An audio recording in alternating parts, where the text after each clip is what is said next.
Ladies and gentlemen, welcome back to a brand new episode of Art of MMA. I'm your host, Mike Ginn. Joined as always, I'm talking about professional kickboxer Glory Vet, talking about the mechanic, Brandon Cuttino. Brandon, what's up, buddy? Man, doing good on a Tuesday. You know what it is. Absolutely. Before we get into everything, real quick, make sure you hit that like button, hit that subscribe button. Got that little bell down there. Make sure you hit that in case you don't want to miss any other episodes. And as always, always leave a comment. Brandon and I love to jump in the comments, get involved with you guys, and talk some MMA. Guys and girls, sorry. Don't mean to be chauvinistic. Guys and girls, and talk some MMA. And one other thing before we get to the news and the action today, as always, artofmma.com/shop. Brandon's got his Art of MMA logo tee. I got the Fighters First logo tee. Make sure you support the show. We don't have ads. We don't have sponsors. So this is a way to give back, show that you love what we do. Just posted a story on our Instagram page. Brandon's wife just got the hoodie. She loves it. Everybody's got it. Alex Soto ordered one of the shirts. So just jump in, help support the show, and you get some really dope merchandise in the process.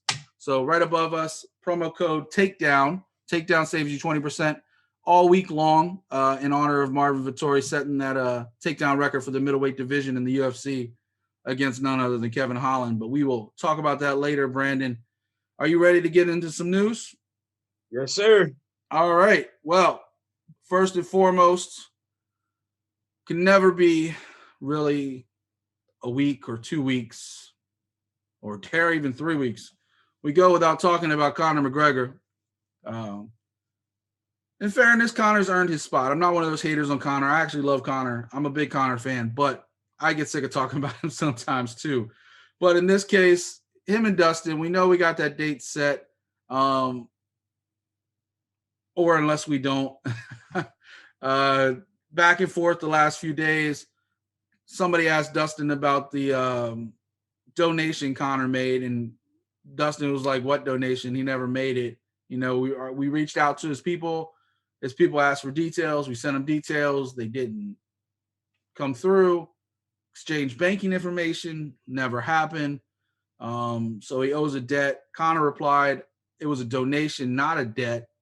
And he likes to know where his money's going, dot for dot, because other donations in the past have screwed him over. You know, you're a famous celebrity donating. That's actually, if you look at it unbiasedly, that's actually what you want to do, right, Brandon? Like, you want to know where your money's going, because especially, like, how many times have you had these charities for, feeding hungry kids or feeding like kids in Africa or anything, and all the money just goes to the government or all the money goes to the foundation, and none of it actually goes to the people it's supposed to help. So I understand where Conor's coming from, but I think it was pretty clear that Dustin's not hard to find. He's not some like huge foundation. And B, you knew exactly where that money was going. It was going to build a youth center in Lafayette. So, got a little choppy up there. Sorry, people. But it's going to a youth center in Lafayette. And I get, Dustin is an MMA fighter. He's not a businessman. I mean, he has a bunch of ventures. He has the hot sauce and everything else. But you're not going to get detail for detail where the money's going. But I think most people consider Dustin pretty upstanding and knew that money was going to go where he said it was going to go. So a little back and forth. Conor called him an inbred hillbilly. Dustin kind of took the high road, I guess, if you want to call it the high road, just posting a picture of him knocking out Conor. Conor replied with a picture of him knocking out Dustin. Said the fight was off, but I think they're just hyping the fight more, to be honest with you. I haven't heard anything from Dana otherwise, the fight being off. I'm pretty sure it's signed. So at this point, it would be Conor dropping out of a signed fight, and I don't think he's going to do that. He's not going to walk away from a payday. So what do you think of the whole situation?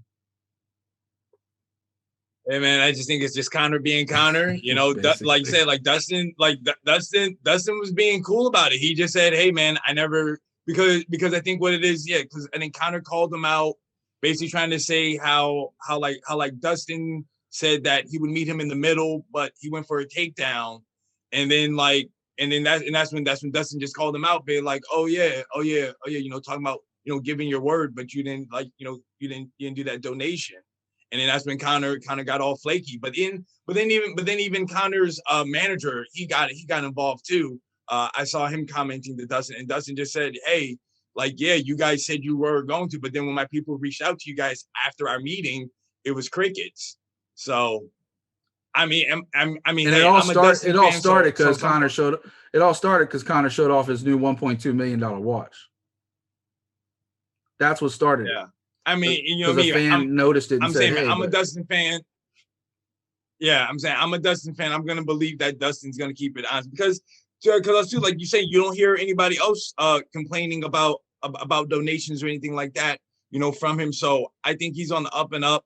Hey man, Conor, you owe the man the money, pay up. That's it. Especially since you lost. Like if you won, you talk shit. I mean, that's what it is. Like I mean, that's what a lot of people are saying. Like they're basically saying like, yeah, you know, beforehand he was gonna say, yeah, I'm gonna give him the money, but then once he lost, he's like, nah, I'm not paying this guy now. Sounds like somebody lost. Like, I mean, I know it wasn't a bet. Like it was actually gonna be a donation one way or the other, winner lost. But it almost sounds like somebody mooching on a bet. Like, oh, you lost. I'm like, well, we didn't shake on it. Like type, you know. So I actually hope Conor does step up, get that money to the Good Fight Foundation. It's a great cause, helps a lot of inner city kids. And then also, you know, that foundation has been helping not just build up MMA, but build up youth programs. So not just fighting. So hopefully it all comes to a happy conclusion. We'll see what happens with all that. In other news, we talk about it a little bit later. JP Buys stepping up, but out of nowhere, Jimmy Flick retired. Didn't really see that one coming. Jimmy Flick has kind of an estranged relationship with his dad, who was also in the fight game for a while.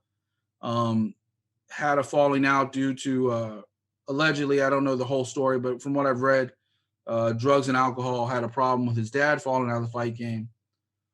Jimmy had a long conversation with him over Easter weekend. Came back, says he doesn't want to fight anymore, that there's more to life. It can all be over in a second anyway, so more to life.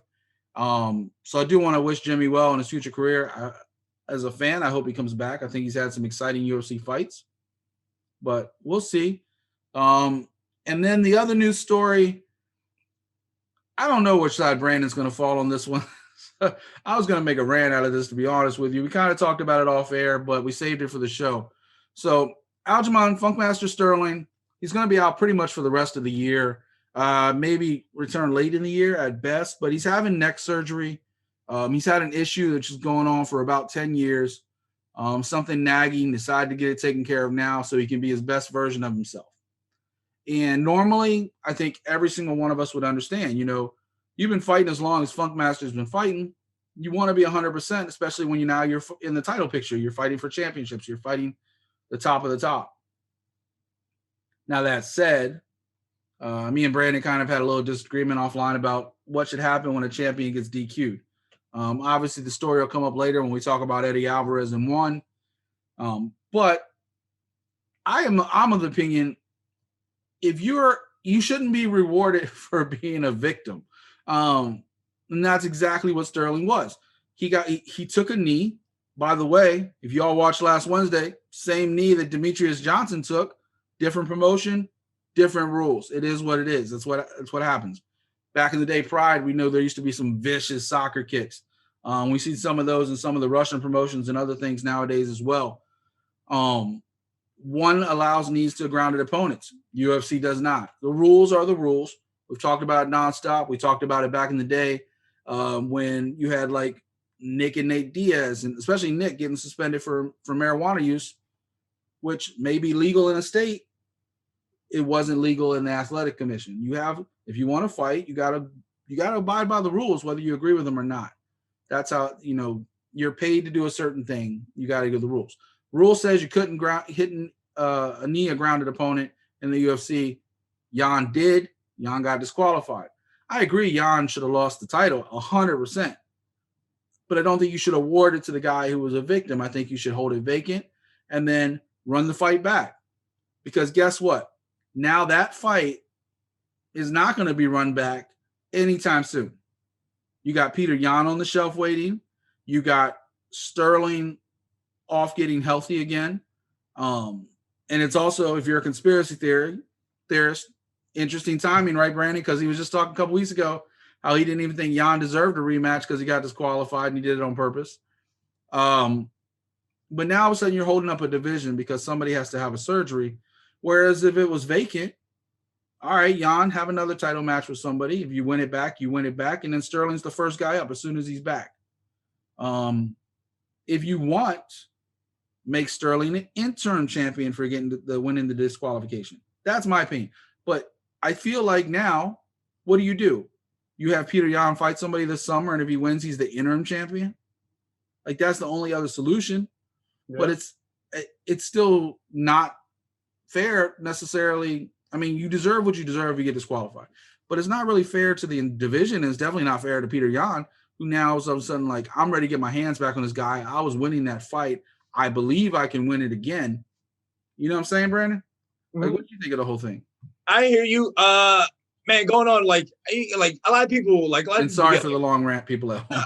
Yeah, like I said, a lot of people forget. Like, though, I think I want to say in the Sterling fight, 2 judges did have Jan winning, but 1 judge I think did have Sterling winning. Yeah. You know, so I mean, a lot of people forget that. So that's still 1 person, but I mean, but we know which way it was heading. Hey, you could say that, but hey, you remember, anything can happen. Anything can happen. You got 4th round was still going on. Don't be using my words against me. Sterling, he could have had a late run. You know, he could have won that round. Then boom, he could have run the 5th round. Then he swung another judge. But that's another story. But going on to what you're saying about, all right, Jan, you know, he gets DQ'd, he loses the belt. But then what you're saying to right now what you're going to do is right, you're going to reward the victim. But now in my head, I'm thinking about what Aljamain Sterling is saying. So now, right, you're rewarding. So right, you don't want to reward Sterling the belt because, you know, he's a victim for being DQ'd. But aren't you then going to reward Jan with another title shot, even though he got DQ'd? Well, no, I say it becomes vacant, and it's up to the promotion to put Jan back in there or not. I feel like obviously because he was winning that fight, even like anything can happen in a fight, but Sterling was fading fast. Yep. Anything can happen, but with a situation like this where people fall out because of COVID, because of injuries. I mean, people forget the amount of fights that fell out last year before COVID, you know, with injuries and stuff, and 2 years ago. And then now you add another reason fighters can drop out. And we'll talk about that later with a whole nother situation. But see, that's a segue. Yeah, tune back in later. See what I did there? Or you can hit the table of contents on the bottom. But the thing is like, my opinion is that you're just holding everything up if somebody can't compete. Because what happens if Sterling can compete and Jan can't? Well, Jan, the title's vacant. So you match him up with, you know, Corey Sandhagen or TJ Dillashaw or any of those guys. But you keep going back to letting Jan be in the title picture when I'm trying to say so, but you're rewarding him for his foul. I'm rewarding him because he was champion and you deserve a rematch. But was he but we go with like, oh man, like think like, man, you know, me and you, man, we're big wrestling fans. And he didn't get stopped. He didn't get stopped. He lost, but he didn't stop.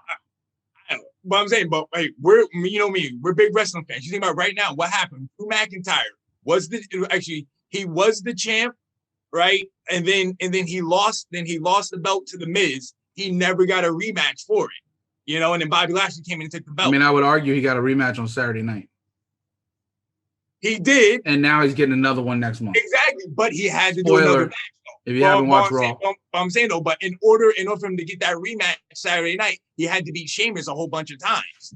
You know, and then now he had to do that triple threat match. So like all Sterling saying is like, yo, let Jan do another fight, and then boom, he wins, he gets back into the title picture. If you're a real champion. Like for me, like to me, I'm with dominant champions, like, you know, like an Anderson Silva, like a Demetrious Johnson, like a Jose Aldo, a John Jones, like dudes who've defended the belts over and over and over. They to me get immediate title shots. But if you're the champ, you maybe defend it one time and then your second fight you lose it. Like, was it really that long of a reign? Like, should you really get an immediate title shot? Like that's just my thought process. I guess I do have the wrestling built into me that you get the immediate rematch. Because up until Drew, every other damn champion got a rematch. So Yeah, but then that's when, like, the last year, that's when Shane McMahon came out, was like, "Yo, no more immediate rematches. You got to earn them." They also said they do everything for the. They also said they do everything for the fans, and they broke up the. That's true. That's true. And then Asuka, she lost her belt, and then boom, she got an immediate rematch. So it is what it is. It's all over. But she was a dominant champion, though. But Asuka was a dominant. Now hold up, Brandon. The fans say we shouldn't have a personality and talk about stuff that's outside of MMA. Okay. And we're about to go talk about fight announcements, but I do want to put this out here, and that's the last thing we'll say on the DQ thing, because everybody's got a different opinion. It's something that needs to be addressed, I guess, a little bit more clearly, though, because now, like I said, you got a whole division on hold until the end of the year. We will see later Sandhagen versus Dillashaw at some point this year. I don't remember the date. I think it's in May at some point. May 15th, maybe? No, they're May 8th, I want to say. They're May 8th. Okay. So I put out the question, and I do want people to respond in the comments, please, because we love feedback. We love, especially right now, our show's got a lot to talk about with ONE being back, PFL coming back. We got Bellator running every week. We got UFC running every week. That's a lot, and it doesn't give us a lot of time to talk about really cool stories like the McGregor-Poirier beef, like the Sterling thing.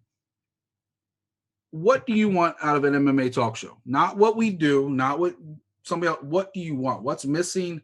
What haven't you seen? Like, what do you think makes a really good MMA talk show? Now, I do appreciate the person that commented. Absolutely, 100%. I only got one response, and I appreciate them taking the time to comment. But I really couldn't disagree more. They basically said they want the talk shows to talk about MMA, the results, and the news, and that's it. I don't want to hear your personality. I don't want to hear you talking about outside interests outside of MMA. Well, I'm going to tell you guys sitting at home right now, and me and Brandon love every single one of you. But if you don't want to hear me and Brandon talk about the New York Giants, wrestling, and anything else that's pop culture at the moment, that just, and keep in mind, we don't go out of our way to kind of just talk about this stuff. It just kind of comes up in conversation. But, and I'm speaking for myself, Brandon can speak for himself. If you don't want to hear those things, go watch another show. Like, I want every single viewer to love what we do, but we also want to connect with you guys. We also want to connect with you girls. We want to connect with the people at home and let them know this is who we are. This is our personality. This is, love us or hate us. This is who we are. We're not going to sit there. I want to change the show to the best as possible. I have no problem making adjustments to the format. I have no problem making adjustments to, if we're not talking about this, let's add that in, or let's take that out because they're not really feeling that. But if you don't want us to have a personality and you want us to be bass rooting, well, I'm sorry. I mean, yeah, I was going to say there was that one person that did send a photo of Kenny Rice and Bass Rutten. Yeah, I don't want to do that either because people don't know at home there's a little beef between Art of MMA and Bass Rutten. So. Oh, yes, that's right. He did try to steal our trademark. Just saying.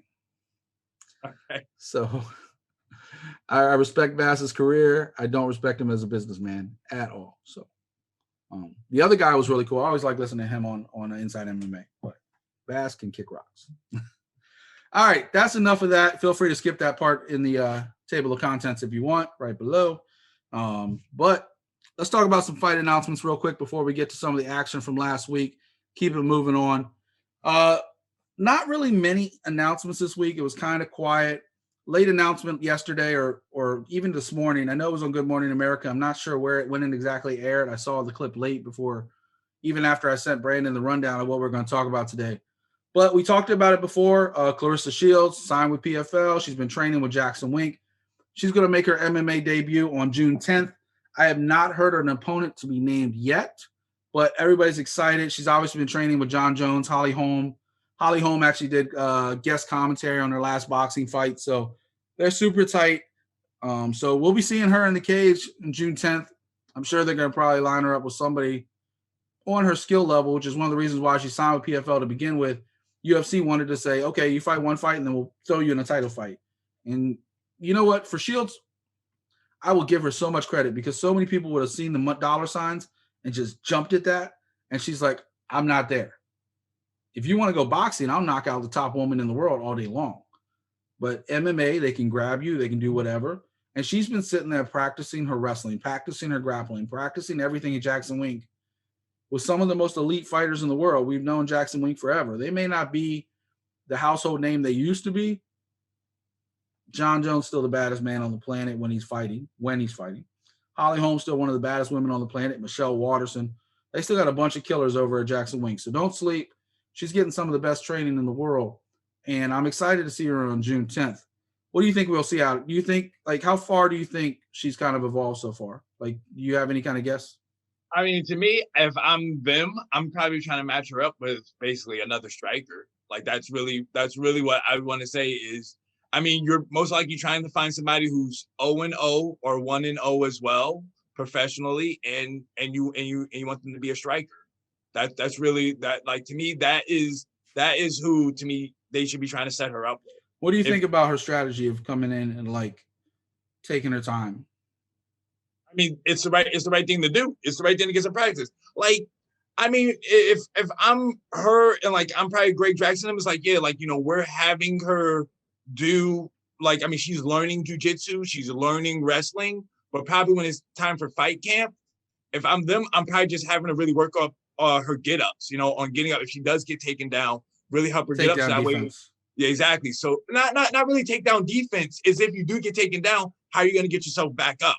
You know, because that's really what you want to do. Because remember, because she's a striker, she's going to want to go to her boxing. So to me, man, if you spend all that time trying to really grapple and do your wrestling, everything like that, you're taking away from your element. To me, it's like the focus is get back up, because that's usually what happens sometimes is people get taken down and then they try to play the jiu-jitsu game. You know, they want to grapple with somebody. But it's like, no, if you're a striker, get back up. So if I'm them, that would be the game plan for the fight camp. But before that, yeah, let her do jiu-jitsu classes, let her do wrestling classes. That way she can feel for it. She's got the best right there. She's got Holly Holm, who's done that transition from boxing to MMA. Yep. Have her sparring with Holly every single day. Michelle Waterson, yeah, she's a lighter weight class, but she can tie you in knots. Have her in, and Michelle can kick your head off. I mean, karate hottie. I mean, she started off kicking people's heads off. Like, have her with those two professional fighters and have them not beat her ass, that sounds bad, but have her like go to like the limit, like test her to the limit every single day. And I promise you, she's going to come out and surprise some people on June 10th. And I'm really looking forward to the fact that they're probably going to have her and Kayla fight at some point in 2022. Because that's the fight. Yeah, I was gonna say the only thing too. I would hope that, man, like she's been working on her conditioning as well, because in women's boxing, different rounds, 2-minute rounds. So now MMA is gonna be 5-minute rounds, so that's an extra 3 minutes. Even men's boxing to MMA, we've seen that they get gassed after a couple minutes because they're used to taking that break after 3 minutes. Yep, same thing. Real quick, this weekend, one of the fight changes is going to be Jessica Penny was scheduled to fight Hannah Goldie. They moved it back a couple weeks because of COVID. Now Hannah Goldie's still not ready, so Lupita Godinez is going to be stepping in against her. It's kind of ironic that Jessica Penny had to wait like 3 years to get back in the cage, and now they just keep pushing it back. But personally, I don't think she deserves to be in the UFC, so that's my opinion. Brandon's got his opinion, but we got personality, so. And then another substitution coming up on the May 8th card. Francisco Figueiredo was supposed to fight the aforementioned Jimmy Flick. Jimmy Flick retired. JP Buys coming off that loss last month. Coming off that loss, he's stepping up on short notice. I guess not that short. He's still got like 3 weeks, 4 weeks, but he'll be stepping up to fight Figueiredo. So good matchup. And then one last bit of news over in one on the fourth card, one on TNT4, Sage Northcutt, former UFC guy. He's been in one for a couple fights now. He was supposed to make his television debut for them on the fourth card against Shinya Aoki, and unfortunately, he's having problems with COVID as well. So they may replace him, or that fight may be pushed back. We do not know yet. All right, Brandon, I got to give credit where credit's due. I'm not sure I'm going to bookmark this segment because I don't want people to know I said this. But congratulations to the new lead dog, the new Jimmy Johnson of the show. I've been relegated to Terry Bradshaw status, maybe Michael Strahan. I don't know. But Mr. Cuttino is now 24-16 on the year.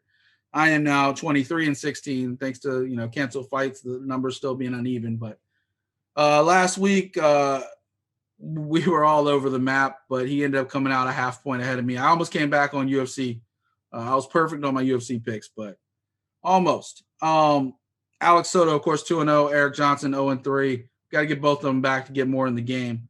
I think we need to put like a minimum. Like we said, we're gonna do percentages, but maybe we got to do like a minimum qualifying. Like maybe like you got to at least have like 10 picks or something. I don't know, something like that. Last Wednesday was kind of a shit show. We're gonna start off talking about one's debut on TNT, one on TNT one. Followed AEW. It had all the momentum, right? Because AEW had Mike Tyson on there. They had a hot crowd. They came in. One came in. First of all, they had production issues from the get-go. The mics weren't working. Things weren't 100% all set up, which I'm pretty sure they were on a tape delay. So I'm kind of curious, like, how they couldn't get that worked out with TNT beforehand. Maybe they were live, but I feel like they were on a tape delay, especially with a huge time zone because they were over in Indonesia or something like that, right? Singapore. It was during the day because they were showing outside footage like of the arena and stuff, and it was daytime. So was it live?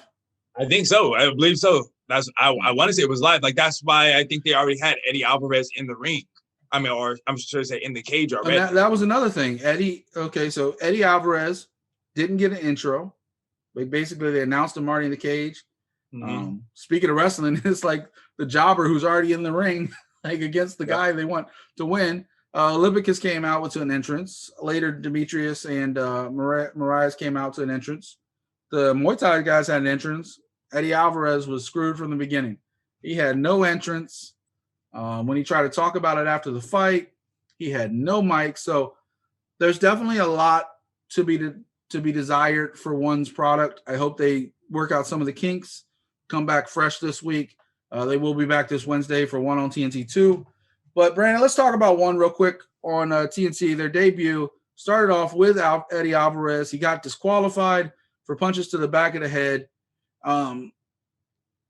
There's two questions I have for you.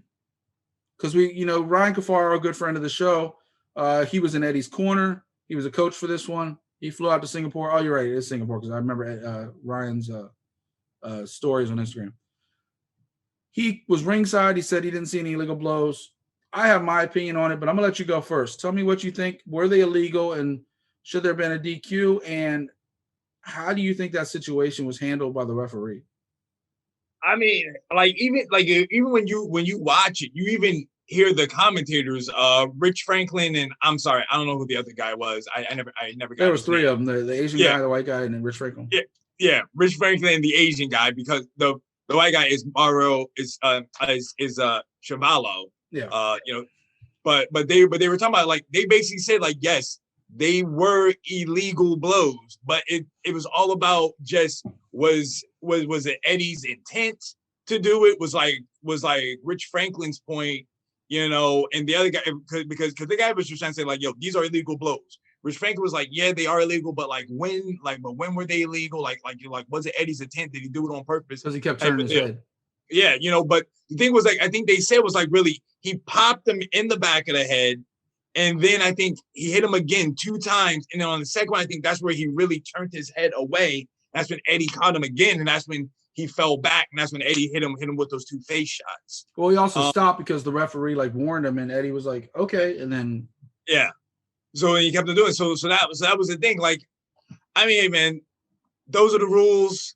Do you think they were illegal? I did think they were to the back of the head. I remember even the missus was watching, and she was like, "Oh, yeah, that's definitely the back of the head." And then she was like, "Yeah, that even looked like that was to the neck," type of deal. So I mean, she was watching it too. But yeah, I definitely did think they were to the back of the head. And so the fight got stopped. Unfortunately, Lipicus got stretchered out. I don't know if that's just standard. They didn't even show that either. They didn't even show that. They didn't show that either. And that even made Eddie more emotional afterwards when he saw that. Now, I don't know if he was that hurt because I haven't heard anything since then. Yeah. One hasn't said anything about his condition. His people haven't said anything about his condition. It is a very dangerous thing in any combat sport, getting hit in the back of the head. You can have internal, like, brain bleeding. There's just a number of things bad. Obviously, the knockout as well, unconsciousness, but it's right next to your brain stem, spinal. There's just paralysis. There's just a ton of things that can happen, which is why it's illegal. I blame two things on that one. One, the referee. So the referee, when he saw the first illegal blow, he was just kind of like, don't do that. And then immediately when he saw the second round of him, when he was hammer fisting, he stopped the fight and disqualified him. I feel a good referee on the first, you don't let them continue when somebody commits a foul. If Eddie committed a foul, which I actually think, I mean, I love Ryan, but Ryan was emotional and he was at cage side. He's a friend of Eddie's. I don't think he saw it clearly. Eddie clearly hit him in the back of the head a couple times. He was aiming for the ear, but the guy kept turning his head. Unfortunately, you're a professional fighter. Brandon, you know this as much as anybody. You're responsible for your actions. You're responsible for throwing that punch. If you see somebody turn his head to you, you have to stop the punch. Like, that's your responsibility. Eddie, on his interview afterwards, made it seem like he's a caged animal. You put him in a cage, he's going to fight. It's going to happen. Yeah. No, Eddie, you're a professional. And I love Eddie Alvarez. He's one of my favorite fighters. I'm not even joking. I love watching Eddie Alvarez. I said that last week. Like, he's just always action. He's always fun. Since Bellator, since the end of the regional scene, like, I love watching Eddie Alvarez fight. But no, Eddie, you're a professional fighter now. You get paid a lot of money to be a professional fighter. You have rules. We just talked about that. And one has less rules than everybody else, but you still have rules. But my problem is the referee, when he saw the first illegal blows, he should have stopped the action, gave Eddie a warning, and stood them up. Stood them up, let them start from scratch, because there was a foul. It wasn't like holding the cage. It wasn't like, oh, just stop holding the cage. Yeah. It was legitimately a foul where somebody was affected, like the fight. Like holding a cage, that's not hurting somebody. It's just illegal. When you're committing a foul, if they hit him in the nuts, aren't you going to stop the fight for 5 minutes? Mm-hmm. So stand him up. And then Eddie wouldn't even have been in the position to land another one. Because let's be clear, after the first set of them, he was already on shaky ground. Like the Lipicus was already, Yuri was already hurt. And then once he stopped and then came back, like he was more open, more space. And then at that point, Eddie was just bam. And then he turned his head again. And when he turned his head again, Eddie hit him right in the back of the head. I've been somebody for years have complained about, I don't think there's enough action taken against people getting hit in the back of the head. You're listening to Junior Dos Santos protest his last two losses because both of them, guess what? He took a shot to the back of the head. But once again, like Rich Franklin said, Rich Franklin knows more than 99.9% of the people. He's one of the greatest UFC fighters we've had. He's a champion, fantastic fighter. He knows. He's been there. That's why they have him in an executive position for one, because he knows. There was no intent. Lipicus kept turning his head as Eddie was throwing it. Now, you still landed the blow. So like I said, stand him up. Give him a warning.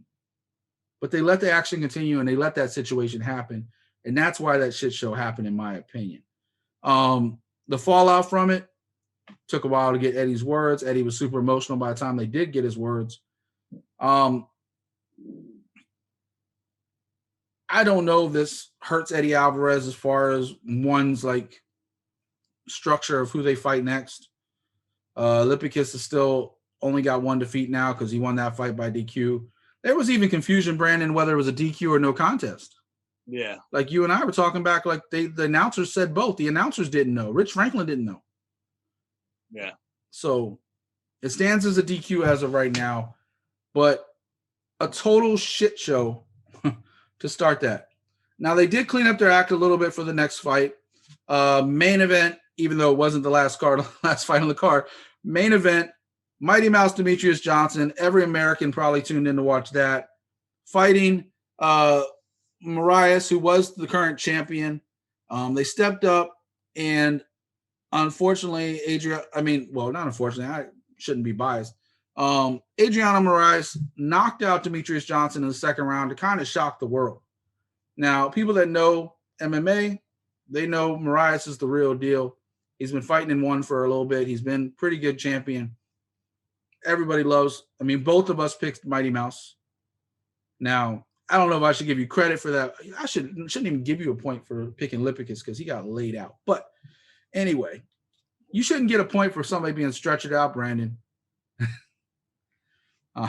Be upset, man. It's not the first time you won by DQ, though. Man. All right. Stop picking people who do illegal things, you know? Fair enough. They're just more fun. I can't help it. I like the bad guys. Moraes. So we talk about grounded opponents, right? We just talked about Sterling. I want to be very clear about something. There was a big difference. In this fight. Moraes didn't knock him down with a knee.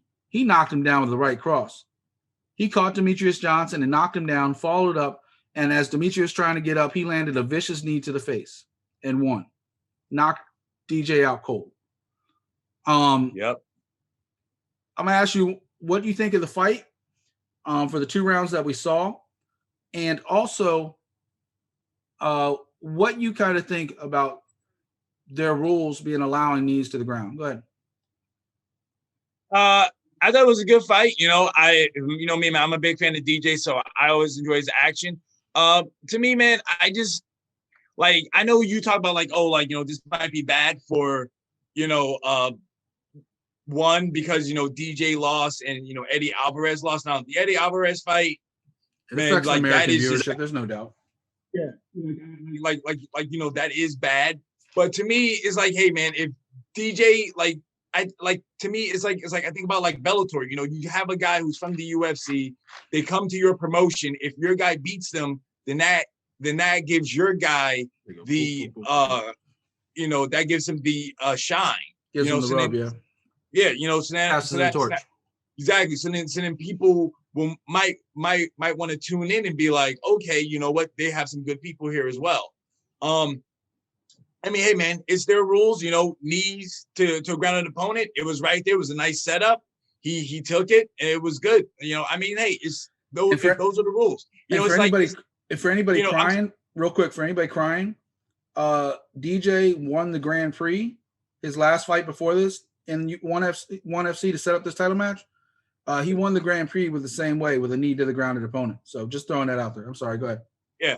No, but I was just gonna say, man, it's different rules. It's like you think about with me, right? With kickboxing, right? I do kickboxing, and then there's Muay Thai, right? In kickboxing, I can't throw elbows. In Muay Thai, they can throw elbows. They're clinched. You can hold it for as long as you want. While me in kickboxing, I can only clinch for 5 seconds. Those are the different types of rules. That's what I'm in. But at least I know when I'm going in there, these are the rules. That I'm under. So it's just people, man. It's just people having their preference. People are used to always watching the UFC and probably Bellator, and they don't see it. But us who watch Pride, where we know what it looks like. So it's we see it, but okay, those are the rules. That's how I think about it. I don't think it's that big of a deal. I'm those are the rules that he fought under. Yeah, I think I agree with you. I think a new star was born. I think everybody knows Moraes' name now. He's long, he's lanky. He's definitely a problem at that weight class because of his length and his reach. He kept DJ at distance. DJ couldn't get in. And when he did, he got caught. And it is what it is. I'm sure they'll eventually run it back at some point once DJ wins a couple more fights. I don't think Demetrious Johnson is done by any stretch of the imagination. I do think it hurts the American viewership because when you're a new casual viewer, that's what you're tuned in. You didn't tune in for, the other ones. You tuned in for the Americans you knew. But if you're now, I was going to say, and now Demetrious Johnson is talking about doing a kickboxing fight now. Yeah. And if you're an MMA fan, you love that there was an upset and you have somebody else now to cheer for or to follow. So, unfortunately for DJ, we all love him. So I'm sure he'll bounce back. Yeah. Kickboxing, whatever. And the last thing I'll say on one, and then we're going to bounce on because we're taking too long on this. Rodtang versus Daniel Williams was an awesome Muay Thai fight. They did it last. Originally, I think it was supposed to be, Brandon talked about it, it's supposed to be the co-main. They moved it to last, so they had the 2 American fights, make sure they had 100% time for those fights. They moved the Rodtang. Let me tell you one thing about this little badass. He's one of the best fighters in the world. He's a Muay Thai fighter. He's talking about crossing over to MMA. He's also talking about doing some boxing. And kickboxing. He just wants to fight. And this guy, he doesn't care if he gets blood on him. I say it's kind of weird, and maybe I just don't watch enough Muay Thai. I thought it was weird they stopped the action to clean the blood off the opponents. Is that something they normally do? Nah, I mean, if the blood sometimes, sometimes the blood's getting in their eyes. So you usually that's when the doctor can just check just to make sure, I feel like they cleaned them off just because they were just too bloody. Yeah. Maybe that was a TNT thing too. Maybe they just didn't want it on air. But AEW actually lets a lot of blood fly, so I'm not really sure. But I'll tell you this one, that should have been the first fight on the card because that fight was so exciting. It got everybody like pumped up, and then the show was over. We're like, wait, we waited for this. Like, we didn't wait for it. We just said it just happened to come on, and we were like, oh, there's another fight. Oh, this is damn. Oh. And then all of a sudden it's over, and I'm like, man, why wasn't that first? Because half the Americans tuned out after the Americans lost. Yeah, probably, yeah. Their ratings probably that last fight were like, so they missed a hell of a fight. So if you ever see Rodtang fight, I'm not going to try to say his last name out of respect to the man. I don't know how to say the last name. They kept calling him Rodtang on the show too, so it's not my fault. Yep. All right, let's talk real quick about Bellator 256. Ryan Bader, Lyoto Machida. I picked Machida I don't even know why I picked Machida. That was just stupid. Anyway, my man Brandon picked Ryan Bader. Go ahead and talk about that fight for me. It started out interesting, but then as the rounds went on, I want to say Machida's age maybe showed up, and Bader just wore him out, and he just took care of business. He did what he had to do to move on. I feel like Bader just didn't put himself in bad situations. I think he did a great job. He wrestled some, he grappled some, he struck some. He never let Machida get comfortable, and he just wore him down.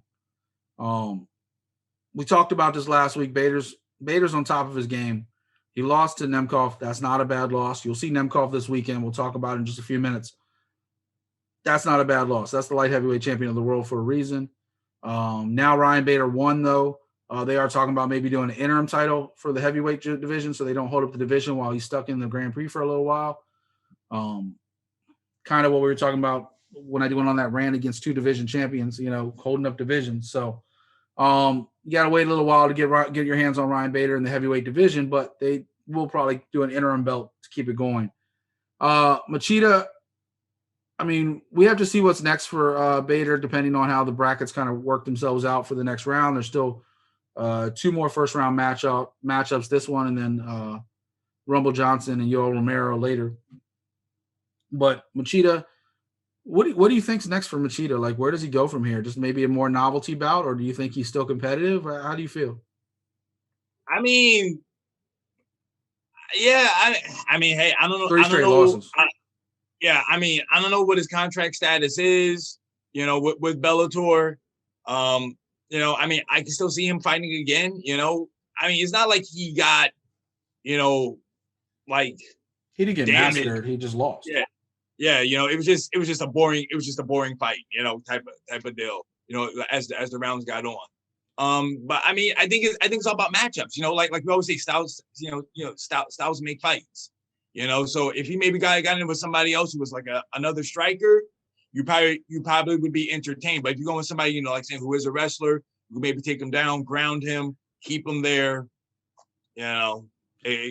Unfortunately, Bellator hasn't, like, they released their initial rankings, but they don't update them weekly the way the UFC does. So I'm not really sure. Like, it's kind of hard to see who he could fight next in that, because Bellator's roster is all. It kind of reminds me. I mean, obviously Scott Coker, but it reminds me of Strikeforce, where the roster was always kind of fluid. People were coming, people were going. I'd like to see Machida still fight a couple times. I think he still has it. I don't think win losses matter to Scott Coker. I think as long as you can draw a crowd, I think that's what matters to him. So I don't think he could lose 4 or 5 more fights. I don't think, as long as people tune in to see Lyoto Machida, I don't think it matters. It's not like the UFC where he's worried about getting cut. The co-main event, Liz Carmouche, both of us picked her against Vanessa Porto. It wasn't even like, I mean, I guess Porto had a couple good moments, but mostly Carmouche just kind of using her just veteran, knowing where she is, knowing what she's doing. She just kind of just had more experience than Porto. What'd you think of that fight? And like I said, Liz Carmouche, man, she's coming for that belt. She wants it. She went out there, just handled her business, man. Like, hey, Vanessa Porto all heart. I liked her in Invicta. You know, real talented. She comes to fight. She didn't quit, she can strike, she can grapple, but I just knew that Liz Carmouche was just gonna be too much for her. But I'm excited to see what's next for her for Carmouche, and I'm excited to see what's next for Porto as well, because like I said, like to me, Bellator, their women's division, their 125 is the best one. And we're gonna try to move ahead a little bit, but real quick, Kat Zingano did get the win. We talked about her last week. Basically calling out she wants the winner of the Cyborg Leslie Smith fight. I really don't have a problem with that, to be honest. There's not a real deep 145-pound division in Bellator or UFC at this point, so have no problem with that. And then the only other fight of kind of any kind of significance, I mean, there were some fun fights on that card. Tara Gaff got knocked out by Diana Asavgova.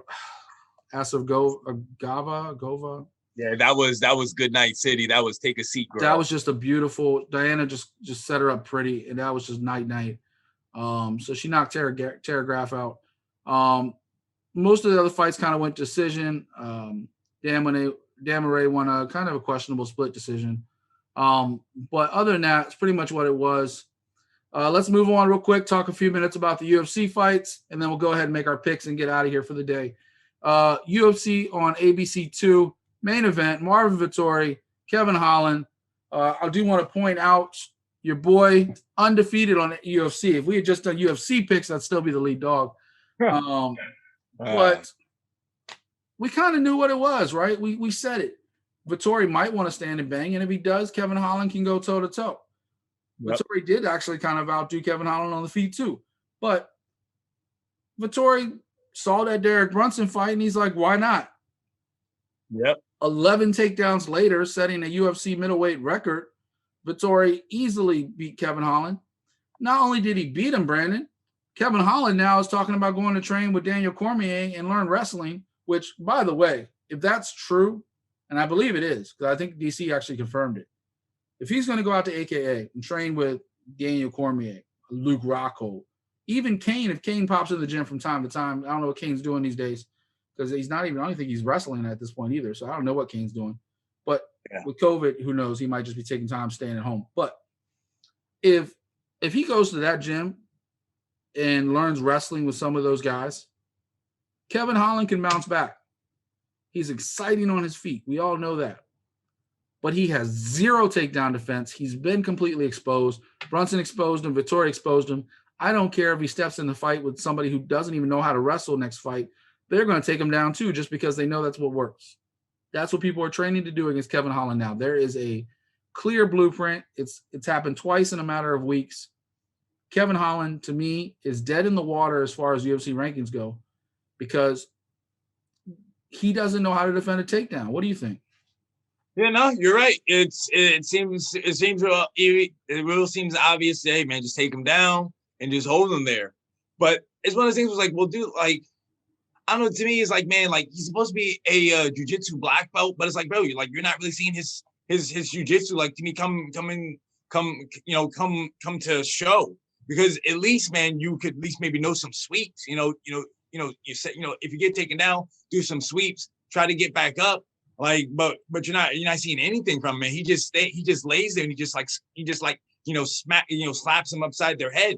Like, that's about it. But it's like he's not doing anything else. It's like, well, dude, you're this black belt, but it doesn't look like you're a black belt. But then again, if Sergio was there here, are levels to this. Exactly. There are levels to being a black belt. Where you were going with that one?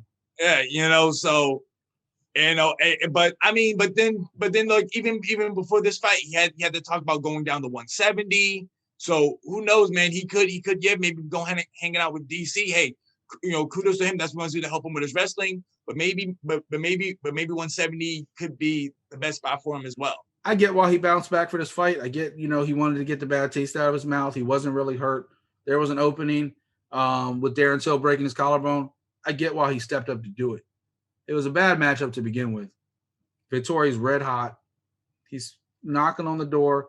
A lot of people think he doesn't deserve a shot at Adesanya, but I think, depending what happens this weekend with Gastelum and Whittaker, neither one of those guys are impressive. I don't see why Vetorri couldn't. Yeah. if they are both impressive, then obviously he has to wait for them to get in line first. But I don't. Vetorri did what he's supposed to do, right? Like he shouldn't be punished for that. Kevin Holland, I think he should go to 170. I think he'd be a lot more stronger, powerful fighter. The only thing about the jiu-jitsu versus wrestler thing, I don't know if I've said this on the show before, but I've definitely thought about it. It's a different grappling, right, Brandon? Like Jacare was trying to change positions and he got caught with the punch, right? Mm-hmm. Whereas Derek Brunson had his head on his chest. And I think some jiu-jitsu guys are like Jillian Robertson against Miranda Maverick. When Miranda had her head on her chest, Jillian couldn't really move out of like certain holds. But as soon as Miranda lifted up, all of a sudden Jillian's squirming, she's getting in and out, she's getting different positions. It just took her longer because Miranda was good on her defense as far as when she was on the ground.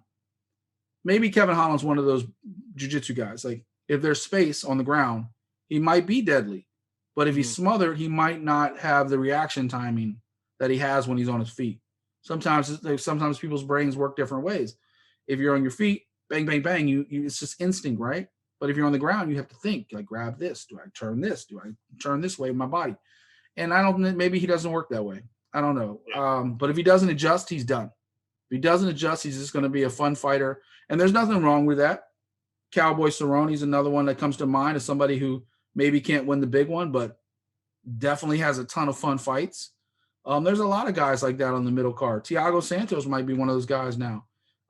There's a ton of them. Jacare now, No, you still want to see him fight, but they're not going to fight for the title. That just might be who Kevin Holland is. Co-main event. This one I got right. Brandon got wrong. Arnold Allen did beat Sadiq Youssef, but I got to be honest. I'm not overly impressed with either one of the guys. I don't know what you think of that fight. I mean, what it was an all right fight. Arnold Allen did what he had to do to get the W. I mean, he did look good, at certain points. Like I did like how he was moving, how it is that he was fighting. Exactly. He had good moments. So I mean, I liked it. I would definitely like to see him fight a little more often if possible. But yeah, I mean, it was a good fight. Kudos for you for picking the correct fighter this time. But that's all. Shade. All right. In our personal picks, both of us were right. He kind of took the easy way out, took Mackenzie Dern, but and she looked impressive, great. Oh, that jiu-jitsu, man, on another level, man, another level. I mean, she looked fantastic. And then I kind of took the easy way out too, because I took Daniel Rodriguez, knowing fully well. You said like you wouldn't be surprised to finish, and I told you. I went back and watched the tape. I told you. I was like, it's going the distance. Yeah. Because Daniel Rodriguez doesn't really finish people. He just outworks you.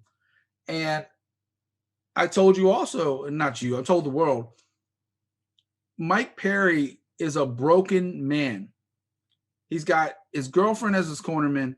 He doesn't have a camp. He's sitting there after the fight crying because he doesn't know which way to go. Mike, if you want to be a fighter, go get you a corner. Go get you some coaches.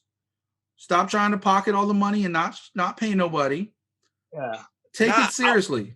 I was gonna say he does have a corner. He's now with MMA Masters, I believe down there in Miami. Because I remember, I think even on the talk they were. Who was in his corner Who was in his corner on Saturday? I couldn't see. I didn't see who was in his corner. I thought it was just his girlfriend. Nah, but I remember them talking about it, and they were saying how the guys at MMA Masters said like how he has such a good work ethic, he's just in there. No doubt. He's always worked hard. Yeah.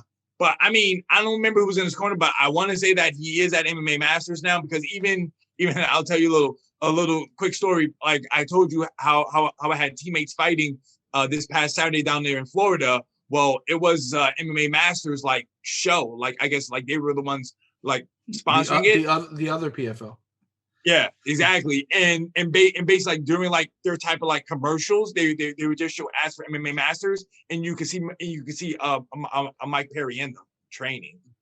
Well, I mean, Shirt All Stars were listed as independent, so it must be pretty brand new. But and and I'm sure you know more than me. I'm not even questioning that. But Mike Perry has always been a victim of his own brain.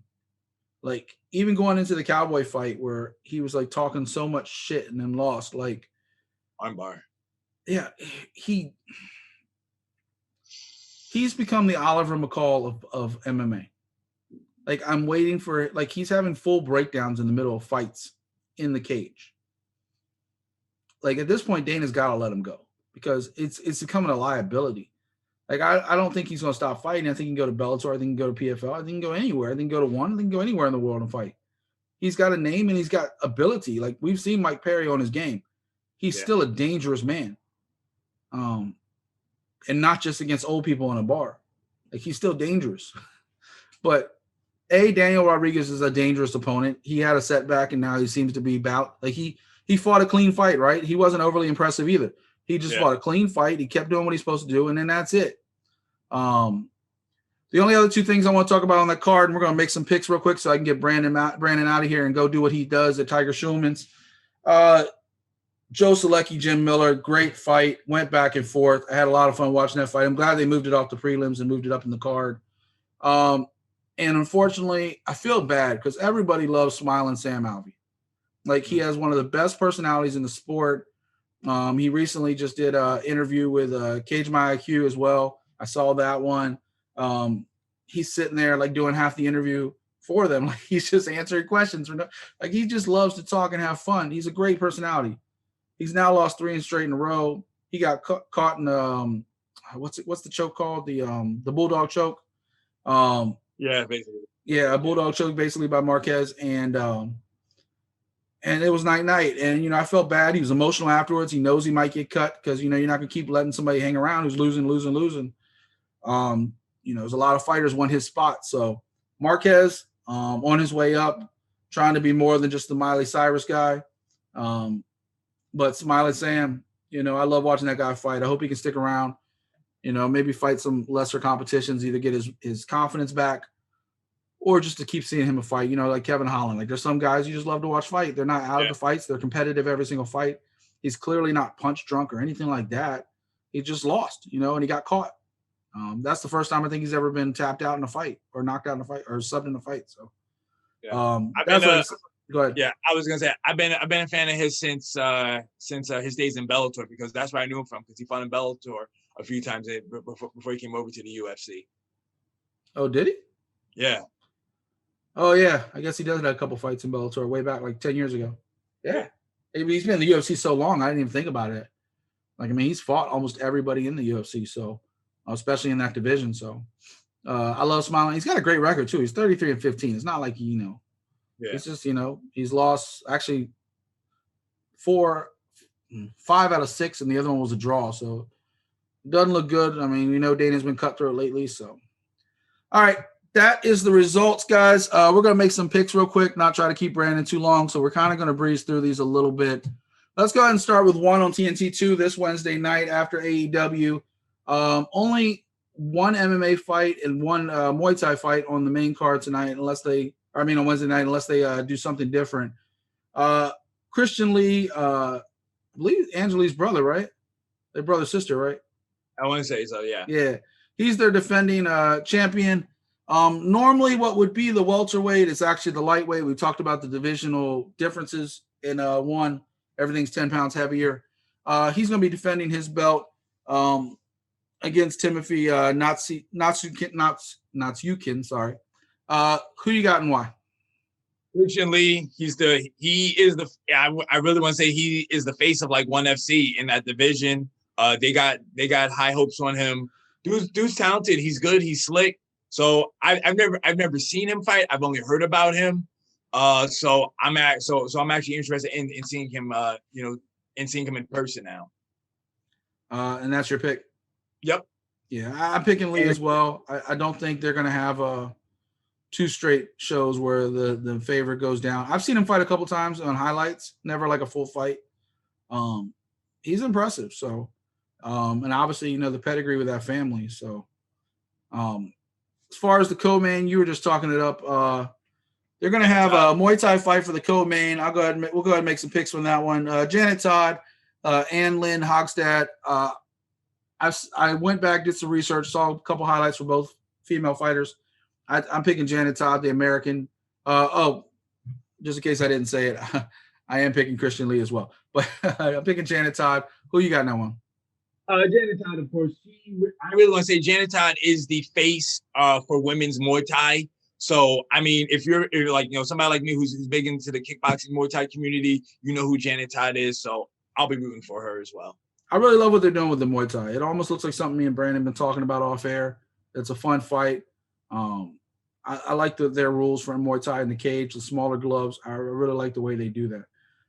They switch it up. Sometimes they do have the MMA gloves, and sometimes they do have regular kickboxing gloves as well. Yeah. Well, I mean, I guess we'll really have to see how they're doing it for TV in America. Maybe they might just, especially since it's a mixed event. Yeah. We'll see how they do with, where they're doing commissions, everything. But all right. No, so that's only 2 fights on that main card. So then, there's a couple undercard fights. I guess if time prevails, they may show a third fight like they did last week. Hopefully they do, because the last week they had the exciting third fight. So let's see. All right, let's move on to Bellator 257. I've been looking forward to this one since they announced it. Mr. Wonderful, Phil Davis versus Nemkov. It's a rematch for the light heavyweight title.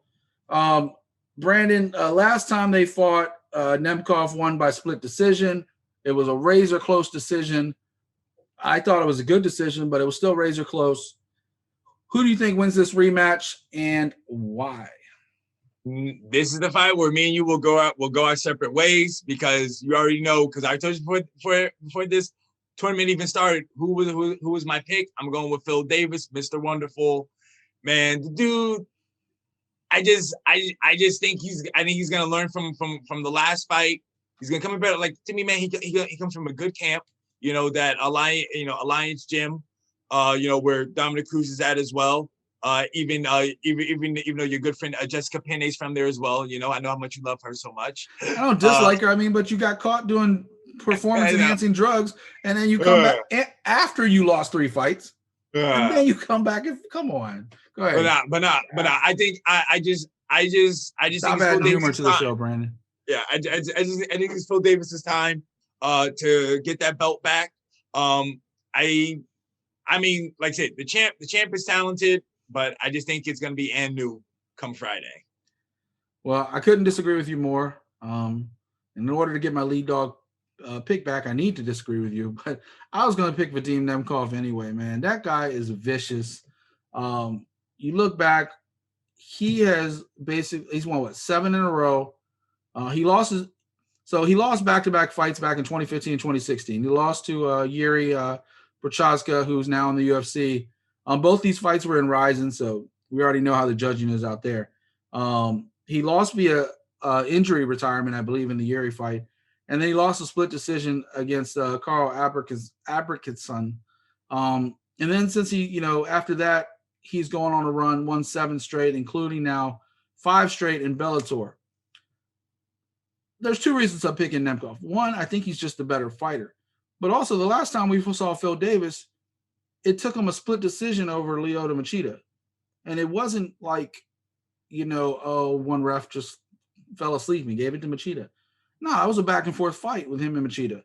And you just saw Machida fight against Bader and not even really be in the fight. So you're talking about levels and matchups, make everything. You just said that a few minutes ago.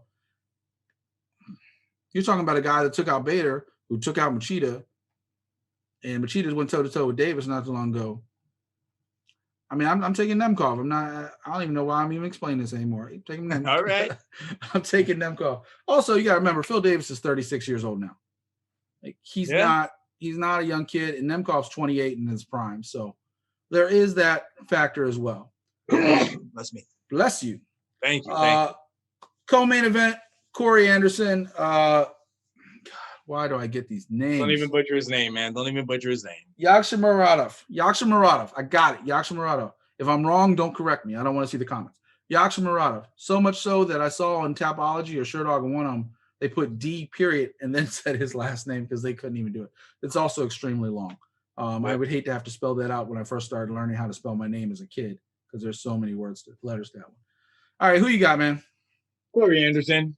That's simple. I mean, I think it's. I want to say. I feel like. I mean, honestly, I don't know. I feel like the guy that he's going up against, nobody knows anything about him. Because in my head, debut. Yeah, like in my head, I don't want to be judgmental because I feel like saying like, oh, he's probably Russian, he's probably Turkish. A wrestler, so it's gonna be two wrestlers going up against each other. He's but Turkish. Like I said, well, it's Turkish, so maybe he's a striker. I just think I just feel like they just want to kind of blow up Corey Anderson, like how how you thought last week. You know, they were giving Katzengano a like easy fight. I think this is the same thing for Corey Anderson. You know, to kind of give him some more steam, so that way whoever he faces next, which would either be Davis or the champ that is now until Davis becomes the champ, you know, they can just blow it up some more. I'm taking Corey Anderson too. I don't think there's much question about this. The guy, I mean, we do know a lot of these Russian and fighters from like that area of the world come over and they're very good. We don't know them, but they have a lot of tough opponents. Oh, he's from Turkmenistan. I don't even know what that means. Like the flag looks half Turkish. Maybe it's like between Turkey and Afghanistan. I don't really know. And I'm half Turkish, so I should probably know. but I don't know. I have no idea where that is. But it's that part of the world. Gotcha. So, I mean, but he's fought in ACA. He's fought in an ACB, which are both like brother, sister, like Russia and Poland. He's won 8 in a row. So he's going to be tougher than we probably give him credit for. But I think Corey Anderson's a level above him. He's fought a lot more mainstream name opponents, and he's fought guys that, you know, he went out, he did what he's supposed to do against Manoff. I think he's going to go out and do what he's supposed to do in this one too. So I'm taking Corey Anderson. Not much else on that card that really stands out to me. Julia Budd is back in the cage. That's something to see. And yeah, that's about it. Anybody else on that card you kind of stand out to you? I know you love watching Bellator. Yeah, no, I probably will just be looking for a Julia Budd to see how she does. I'm sorry, I almost forgot. One last thing, talk about that card, and we're going to hit the UFC, and we're going to get out of here. Paul Daly is on the card. I think right. He's on the main card. This is going to be his last fight. He said it for a while. The next fight is his last fight. So he's against Sabah Hamasi, who's a tough opponent. So let's see how Paul Daly goes out. Paul Daly's had a very well-storied career. He's fought for a very long time, kickboxing, MMA. So congrats to Paul on a great career. If this is it. Hope for his sake he goes out with a win. I've always kind of liked Paul Daly. I was one of the people that was kind of happy he punched Josh Koscheck after the fight, but I was a young kid. I don't know. I thought it was cool. Josh Koscheck kind of deserved it. He was a little dirty. Anyway, Josh, if you want to come on, defend yourself, please. I like you now. I think you're cool now. Back then, I didn't like you. All right, Brandon, you ready to talk about some UFC and get out of here? Yes. All right, main event. Robert Whittaker, Kelvin Gastelum stepping in for Paulo Costa, who's still having after effects of COVID and the flu and whatever else his team wants to come up with this week. Who you got and why? Bobby Knuckles, man. I got to go with the Reaper. I think he's going to take another soul. I mean, I like Kelvin Gastelum. I know that you're big up on Kevin Gastelum because of his last fight, because he went back to his wrestling. But Bobby Knuckles has good takedown defense, good striking. I just think, I mean, in my head it is Whittaker's fight to lose. I just don't think he's going to lose it. I'm taking Whittaker too, but let me be clear. The reason why isn't because of Gastelum. I think Gastelum can come out and win this fight if he looks as impressive as he did last fight. But on the other side, Robert Whittaker's never lost to a wrestler. Look at his resume. Yoel Romero, Jacare with his jiu-jitsu, Derek Brunson. He went through all those guys. Till, Canaher. Brad Tavares, another guy who's good with his wrestling. He went through Clint Hester. That's what he does, wrestling. And busted. Yeah, he went through all of them. His only losses, Adesanya, striker. Wonder Boy, striker. Court McGee, he goes both ways. He can grapple too, but he likes to stand and strike too. He's never really lost to a wrestler. Mm-hmm. So and we've seen before, he has great takedown defense. He doesn't really go to the ground. When he does, he usually gets right back up, or he'll even try to lock on a hold himself. He doesn't really do submissions. I don't think he's ever. I guess he does have 5 submissions, but I have to look very hard to find where they are in his long career. They were early on, chokes and armbar. But yeah, I take Whittaker. I don't even have any question about taking Whittaker in this fight. I do think Gastelum has a lot. I think Gastelum versus Izzy would be a different fight because Izzy can't guard the takedown. Even though they did fight each other for the interim belt. And Gastelum tried to stand and fight with him. And he got dropped. You learn from your mistakes in MMA, right? How many times you go into your training class and be like, what did you do wrong last time? Let's make it better. Doesn't matter if you're an amateur. Doesn't matter if you're a pro. If you don't learn, you don't grow. And Gastelum, I think he had those 3 straight losses, and I think he learned. But unfortunately, I think this is going to be a loss too. He comes in on short notice too. So, co-main event: Jeremy Stephens versus Drakkar Klose. Who you got? Oh man, like I'm a big Jeremy Stephens fan, but I just think Drakkar Klose is going to take it. I mean, hey man, Jeremy Stephens been in lots of wars, but I just don't see him taking to this one. I agree with you. I actually don't even think it's going to be close. No pun intended. I didn't realize till after I said that. I don't think Jeremy Stephens is the same fighter he used to be. I mean, I'm just going to be honest with you. I think he's done. I don't think he has what it takes anymore. At least against the elite MMA guys, I just don't think he's there. I think it's open and closed. Go ahead and make your pick for one other fight, and we can start getting out of here. You know what it is, baby. Always got to go with the ladies. Tracy Cortez. I'm picking her over. Was it Julie Kish? Is who she's fighting? Justin Kish. My bad. I'm sorry. But yeah, I think Cortez is gonna be too much for her. She has her wrestling. I think she's gonna take her down. Probably ground and pound, smother her. I probably will see a decision, but I mean, every fight I've ever seen Justine Kish fight, she's lost, which is 3 out of the last 4. I don't remember the one she won. And Tracy Cortez looked great her last fight, so I don't have any argument with that one. My pick of the night is Alexander Romanov versus Juan Espino. I mean, it's almost a battle of undefeated guys. But there's a huge age difference. Espinov has 1 loss, but that 1 loss was 10 years ago. He hasn't lost in 10 years. Hasn't fought a lot of great opponents, but he has been in the UFC for the last couple fights and gotten some submissions in the first round, both his last 2 fights. So he's dangerous. I'm picking Romanov, but that's because he's also been super impressive in his run, and he's undefeated. He's actually 10 years younger. Like Espino's 40, Romanov's 30. King Kong, which is what he goes by, he's had a couple UFC fights. He's won them both by early stoppage. So, it's going to be a battle of, who gets it first. Who you got? Who you think's going to win that one? I mean, in a way, it's like I feel like your guy is going to win, even though I kind of want him to lose just so I can stay up on the picks. Yeah, but today we got like 1 difference in picks. Everything else was the same. So yeah, but no.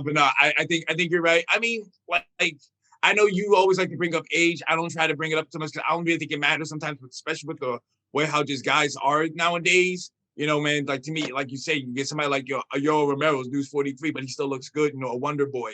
He's 37, still looks good. So. I mean, we know with heavyweights it doesn't matter as much. Yeah. So it might not matter in this fight. They're both good guys. I just think in this case, Espinino is his best bet is to grab you and tap you and sub you, and I think Romanov can do both. Gotcha. So I mean, it should be a good one either way. Hopefully. I think it's gonna be a really fun fight on that one. That's why I picked it. I could have gone Arlovsky and Sherman. That's gonna be fun. Razik Alassane, Jacob Malhoun's gonna be fun. I love watching Luis Violent Bob Ross. I love watching him. Bill Algio, we talked about him in length. That's Sergio's boy. He's back in the cage. It's gonna be a lot of fun fights this Saturday night. Any other fight you're looking forward to? Anything else you want to talk about this week before we go ahead and get out of here? Nah, actually not. Like if Tracy Cortez wasn't fighting, I probably was gonna pick the Bill Algio fight just because, like I say, he's a local guy as well around my woods. So I was thinking about it. Yeah, so I mean, I'll definitely be checking out his fight. And also, friend of the show, Anthony Burchak's fighting on his card too. He's fighting in the first fight against Tony Gravely. So hoping Anthony can get back on that win track because I want to see him in the UFC for quite a while. I love watching Anthony fight. Real quick before we get out of here, like we said earlier, promo code TAKEDOWN, save 20%. Anything else you want to talk about today? Well, that's it, man. Just people remember, please like, subscribe, comment, man. Comment. We love interacting with you guys. Just talk with us, all right? Let us know what you like. Let us know. I had to push Brandon back to the middle of the microphone. Yeah, you were fading on that one, but we all know, like and subscribe. And Brandon and I love getting in the comments. Real quick before we get out of here, what you think of WrestleMania? Just to piss off the one fan that doesn't like anything else. Night one was good. I like night one. Night two was all right. Main event was real good. The Big E IC title match, it was supposed to be an African drum match, but there was no drums. So I was like, what is the point of this match? They were on the side. They got run into them. Yeah, but there was nobody playing drums. Like, I don't get it. But you know me, I'm still upset that Rhea Ripley beat Asuka, even though I don't think she should have. I don't think she was ready because you saw Monday Night Raw how that match was, and she looked like hot mess. I was like, okay. I was the opposite. I was so mad that you knew Bianca Belair was going to win, but I was so mad they took the belt off Sasha. I'm like, God damn it! Like, yeah, she's 0-6 at WrestleMania. She has the reverse streak going. I thought it was good. I had fun watching it. I was genuinely surprised how good night one was. Night two was kind of up and down, but overall, I think WrestleMania was really good this year. It was great to be back in front of fans. You definitely felt the vibe of the crowd. I was surprised they let Sheamus win the U.S. title. I thought that was a little shocking. Almost every title changed hands with the exception of the world champions. And I was actually really happy Roman kept the belt. I didn't really want to see Daniel Bryan or Edge as the champion. I think Edge as a heel is better as a champion, but you can't have both him and Roman as heels against each other. Bad Bunny though looked good too. Man, he did a Canadian destroyer. Yeah. He did a Canadian. Even the rest of Damian Priest was just like, yeah. Told you, WWE and their facial expressions. That's what they teach you. You want to learn how to be really good in the ring, whether it's wrestling, MMA, learn your face. Learn where the hard camera is. Somewhere. It's over here. Anyway, ladies and gentlemen, enough wasting your time. I know Brandon's got to get over here and train some classes. So thank you so much. This is Art of MMA. Make sure you hit the website, artofmma.com, artofmma.com/shop. Use the promo code TAKEDOWN. Save 20%. Until next week, Brandon and I will see you. Make sure you leave a comment and let us know what you like to see in an MMA show. We want to keep growing. We don't want to just be the same standard, run our mouth for like an hour and get out of here. We want to bring some fun stuff for you. So let us know. For Brandon and myself, this is Art of MMA. All right.